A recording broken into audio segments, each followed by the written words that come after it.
Voter তালিকা যাচাইয়ে তৃণমূল, মমতা বন্দ্যোপাধ্যায়ের নির্দেশেই পথে তৃণমূল। বাড়ি বাড়ি গিয়ে ভোটার তালিকা স্ক্রুটিনি। কলকাতা জেলায় তালিকা যাচাইয়ে জনপ্রতিনিধিরা। বিশেষ নজর মালদা, বালুরঘাট, রায়গঞ্জের তালিকায়।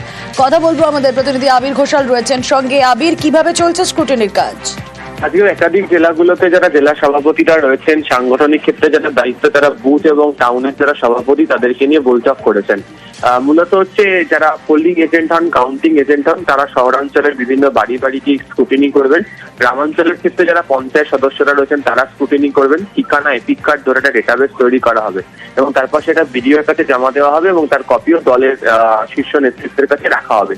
কোচবিহার, মালদা, বালুরঘাট, রায়গঞ্জ, মুর্শিদাবাদ, এমনকি কলকাতারও বেশ কতগুলো বিধানসভা জায়গা চিহ্নিত করা হয়েছে, যে জায়গাগুলোতে বিশেষ করে নজর দেওয়া হচ্ছে।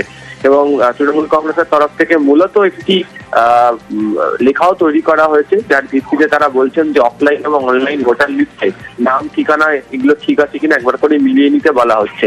এবং ইতিমধ্যে এই নিয়ে একটা কমিটি তৈরি করে দেওয়া হয়েছে, যে কমিটিকে বলাও হয়েছে যে প্রত্যেক 3 দিন অন্তর রাজ্য স্তরে রিপোর্ট পাঠাতে হবে এবং যারা জেলা সভাপতিরা রয়েছেন তারাও সেই কমিটির সঙ্গে যোগাযোগ রাখবেন। ফলে সব মিলিয়ে ভুতুড়ে ভোটার ধরার যে অভিযান, তার যে সম্পূর্ণ কার্যাবলী আজকে গোটা রাজ্য জুড়ে শুরু করে দিয়েছে তৃণমূল কংগ্রেস।